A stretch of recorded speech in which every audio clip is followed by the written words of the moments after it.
bullcrap or underrated product? Which one will win in the product Hunger Games?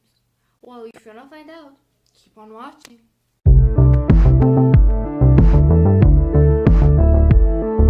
Hello everyone, hi, my name is Mia. This is my virtual vanity, a place where we both love makeup and are quite critical of it. And today I am collabing with my wonderful friend here on YouTube, Alex the Alchemist. She is a really funny, intelligent person. She's got an amazing alternative sense of style.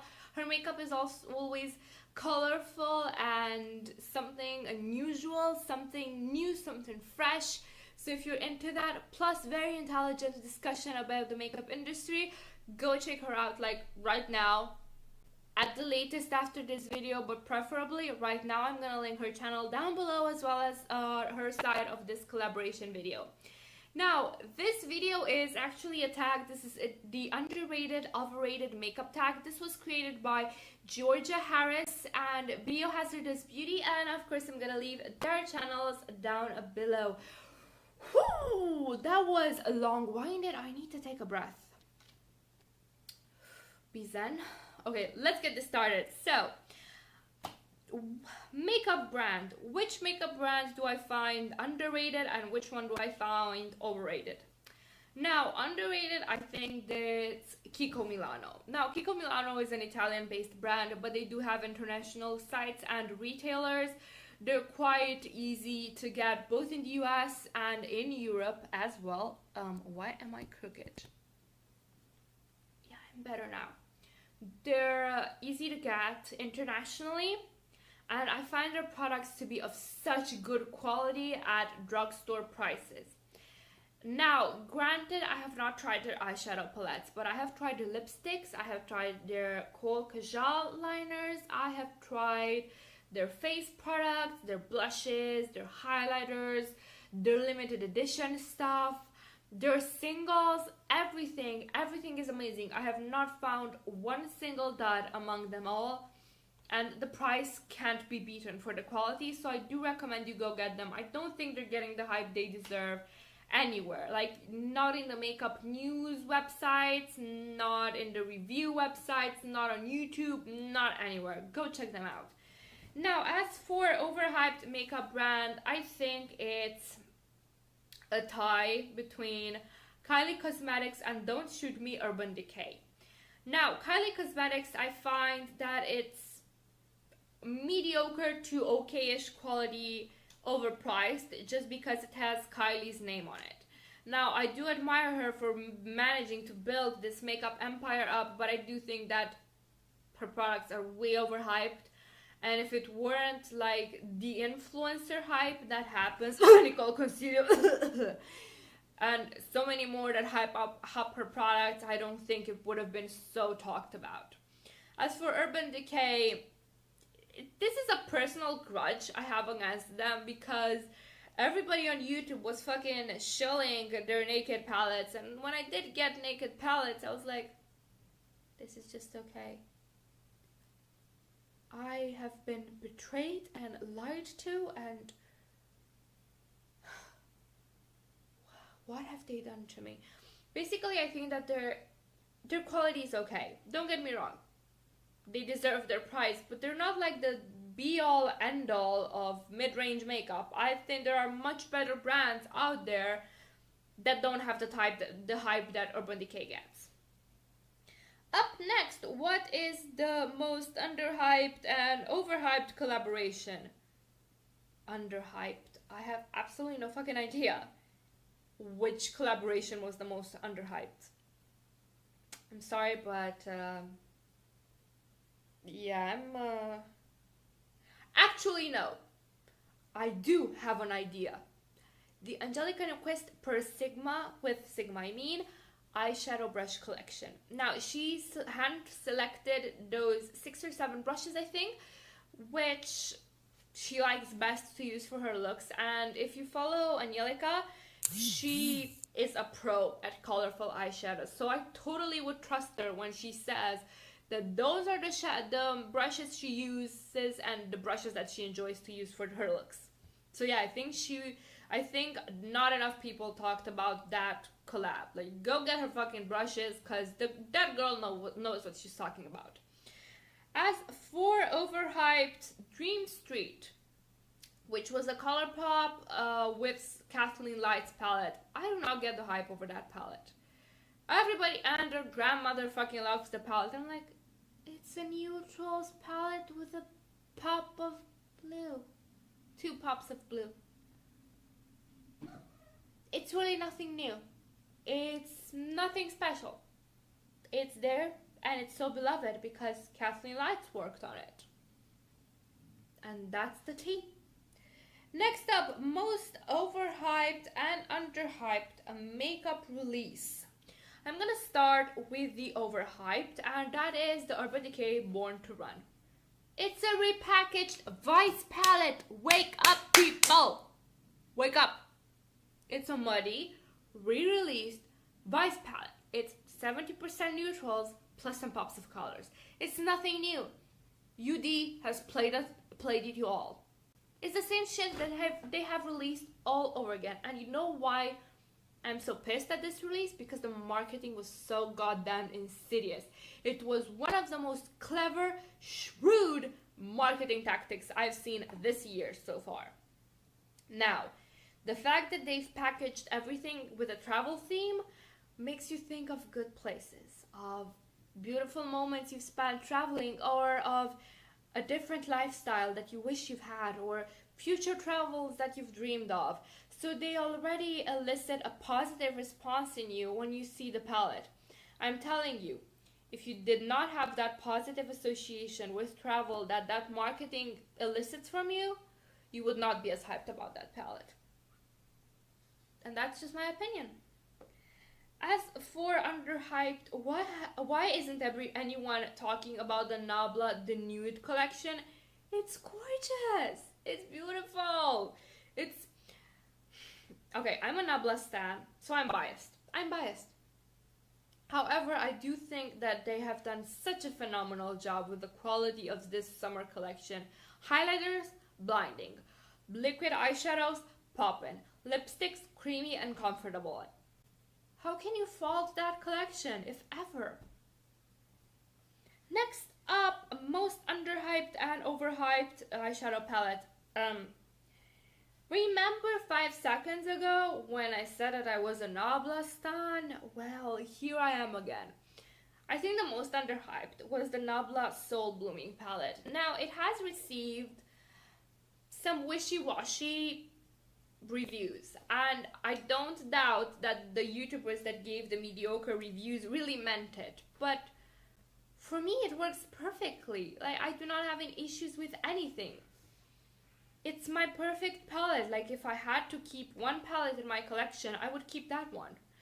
And I don't think it got the hype it deserved. It's such a good palette. I do not understand the issues people had with it. I just don't. As for overhyped, have I not shouted enough on Urban Decay in this video? Let me do it again. Urban Decay Naked One. When I first got it, I was so underwhelmed. I was so disappointed because everybody and their mother was talking about how good this palette is, and to me it was just mediocre. I mean, certainly it's better than drugstore, but it's not like... It's okay. It was just okay. It was just okay, and because it's just okay, I think it's overhyped. Something that is just okay shouldn't be so hyped, shouldn't be... I mean, okay, I don't want to say it shouldn't be so well loved, but it shouldn't be so cheerleaded on by everyone in the community. I do not get it. I do not get it. Sorry, don't. Next up, overhyped and underhyped eyeliner. Now, the eyeliner that I think is super underhyped is the one I'm wearing right now. This is the Essence 18-Hour Long-Lasting Waterproof Eyeliner, the one in the blue packaging. This eyeliner stays put no matter what. I got rained on in a thunderstorm. I was soaking wet. My hair looked like a rat's nest. My foundation melted everywhere. I looked like shit. But the eyeliner stayed put. The eyeliner motherfucking stayed put. And nobody's talking about it. Go grab that goddamn eyeliner. It's like $30. It's amazing. As for overhyped, I think the Kat Von D tattoo liner is way overhyped. I don't get why it's so many people's holy grail. It's not that black. It's not that waterproof. It's not that long lasting. My friend complained about it and I was like, how? But everybody fucking loves it. And she was like, try it for yourself. And I did. And I was like, I can get better stuff at the drugstore. You know what I'm saying? It's not that great. Sorry, it's not that great. Next up, under hyped mascara and overhyped mascara. I think the underhyped one is the Urban Decay Perversion mascara. You thought I would never say Urban Decay in a positive light, did you? I'm here to prove you wrong. That mascara is my holy grail mascara. It's not very lengthening, and it doesn't curve my lashes very much, but it makes them look so volumed and so fluffy, and it's very lightweight. Like other mascaras, I can kind of feel them on the eyes, but this one is just, it's as if my lashes are naturally like this. It's amazing. I love it so much. I need to buy another tube of it. As for overhyped, I think the Benefit Bad Gal mascara was overhyped for quite a bit and then it died down, which is more or less the proof you needed that the hype was fake. But everyone that I've seen use this mascara just looked like they had fucking spider legs, and I don't mind spiders, they're my bros. I mean, we coexist peacefully in this household as long as they don't, you know, expand their nets too much and they pay their rent by eating flies and mosquitoes. We're a happy family, but those are not the pretty kind of spiders. Just that mascara was shit. Next up, underhyped and overhyped foundation. For the underhyped foundation is the Becca Aqua Luminous. I rarely see people on YouTube talk about it, and I do not understand why. It's such a beautiful, lightweight, medium-ish coverage foundation. It lasts all day on me. It makes my dry skin look amazing. It's just a beautiful glowy finish, and I don't get why people don't talk more about it. As for overhyped, don't come guns blazing for me, but Fenty. Fenty did wonderful things with its shade range. The shade range was hyped for a very good reason. However, the formula, everybody and their mother was running to get this foundation, but they did not really think it through.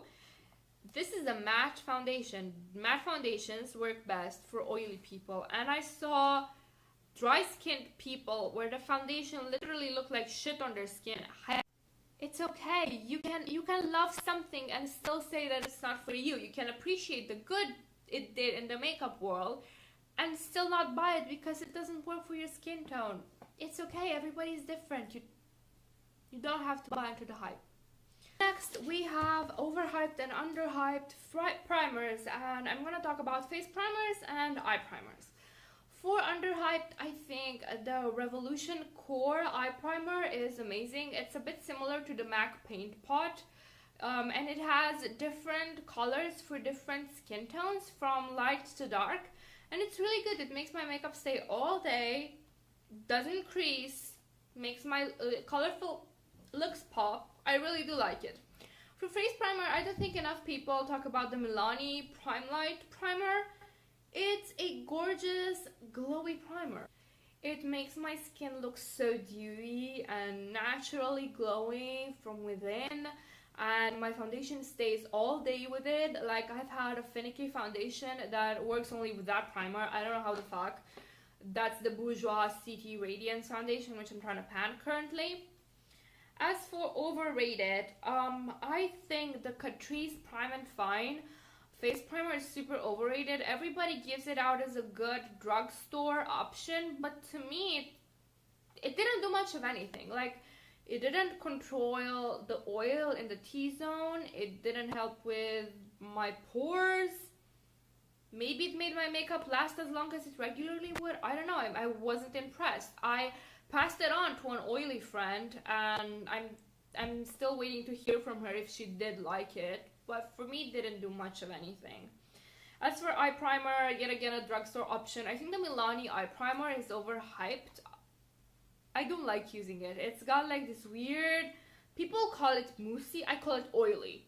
It's got this weird oily consistency, and it doesn't make my eyeshadows pop, it just makes them last longer. I'm probably try and pan it at a certain point in the future, because right now the thing is almost full and I can't be arsed. Next up, overhyped and underhyped face palettes. Okay, the underhyped one is a sleek face palette. It's like a trio with a blush, a highlighter, and a bronzer. The blush is beautiful. I have it as a single. The highlighter, Sleek's highlighters are always popping, and their bronzer is really good quality if the shade fits you, which it doesn't for me, because I'm quite pale and cool toned, and I mean, if I were a shade or two darker, it would fit me, but it doesn't. But the kohl palette is really good quality. I've got a friend that fully panned one of those and then bought another one, even though she had plenty of other options. She loves them that much. As for overhyped, I think the Urban Decay, again, Naked Skin Shapeshifter. I mean, I would have not shat on it if it were in two sides, like a light side and a darker side, but as it is, you will never be able to use all of those shades unless you use it in your kit, in your makeup kit, and you use it on clients or on friends. It didn't really seem that smart. It was like, oh, let's just toss everything in there just to be. Let's just cover the whole fucking gradient. And nobody, unless you fake tan, you won't naturally get to use all of those shades. Next up, overhyped and underhyped blushes. For blushes, I think that some very underhyped ones are the PUR Milano blushes. Again, you can find them internationally, but they're originally Italian based. Their blushes are so beautiful, so smooth, so blendable, so easy to apply. They last all day. I'm reining myself in not to go and buy the whole store. As for overhyped, I think the Benefit blushes are way overhyped, especially Benefit Dandelion. I bought a mini because everybody on YouTube and their mom likes this blush, and it's okay. It's simply okay. It's nothing special. I don't feel blessed for having it in my collection. I'll probably put it in a future project pan. I mean, I don't care enough for it, for all the hype it got. Next up, underrated and overrated highlights. For overrated, I think Ofra. I mean, I'm sure they are very good quality, but I do not like the insidious marketing schemes they pull. The whole, let's overcharge on our site so people are forced to use influencer codes. I don't think anyone should have to put up with that bullshit when there are so many great highlighters on the market. For underhyped, I think that, what did I write here? My writing is shit, I'm so sorry. What the fuck? Where did I write it? 5 minutes later. 2,000 years later. Later that the old narrator got tired of waiting and they had to hire a new one. For underhyped, I think that the Makeup Revolution highlighters don't get enough hype. I mean, I see mostly UK beauty gurus talk about them, but dear God, those highlighters are amazing. No matter which one you use, they will always be blendable, blinding, most of them, and absolutely gorgeous and amazing. And I think more people should check them out, and the price is a steal. Next up, bullet lipsticks. The underrated lipsticks, I think, are the Maybelline ones in the red packaging. They're so smooth, so hydrating, so creamy. I don't get why people don't recommend them left and right in best of drugstore. They're such a beauty, so beautiful, so amazing. I stand those lipsticks. As for overrated, I think the NYX lipsticks, like, I get along well with their glosses and the butter tubes, the butter lipsticks. The others I never got along well with it. The other settle in the creases I never knew I had in my lips. They don't wear off well, they get patchy, they dry out my lips. Like, something has to happen. So from now on, I just decided I'm never getting anything else except from their glosses and the Mega Butter glosses in terms of lips. I've been burned by NYX way too many times, considering their hype. Next up, liquid lipsticks. I am not a great connoisseur of these because I don't really wear liquid lipsticks. Can I say pass? I'll pass. Next up, and last in line, a concealer, an underhyped concealer, and which is my holy grail, and I'm trying to pan it just to get a new one because it's getting old, is the Catrice Liquid Camouflage Concealer, the one in the tube, but not in the pot. It's very good. It's full coverage. It lasts all day. It's good for both the under eyes and spot concealing. It doesn't crease under my under eyes. It's just an amazing concealer. It's a do-all, be-all of concealers, and I'm in love. For overhyped, I think that the Tarte Shape Tape is overhyped. I've tried it from a friend, and it's really nothing special for the price and for the hype it got. I've tried similar or okay-ish concealers that didn't cost me an arm and a leg like the Tarte Shape Tape did. It's drying, and yeah, it's really high coverage, but you're gonna fight it like a motherfucker not to crease. I think it's more of one of those things that looks better in studio lighting and in beauty guru routines rather than real life, personally. Just my opinion. Just my conspiracy theory, allegedly. So yeah, these was the video. These were my opinions. You're entitled to call them dumb. Just, if you hate it, just hate me in the comments so you can give me more engagement, please. But if you liked the video, give me a thumbs up. You know, let me know, what do you think are overhyped and underhyped products? What do you disagree with me regarding what I said? What are the products you agree with me? You know, let me know your opinions, because I basically made this channel to be nerdy about makeup and to nerd with other people about makeup. So I love getting feedback from everyone here. But yeah, don't forget to check out Alex. She's amazing, and if you're not subbed to her, you're really missing out. And if you don't like her, you obviously have no taste. And do me a favor and go ahead and have a wonderful day. Bye, guys.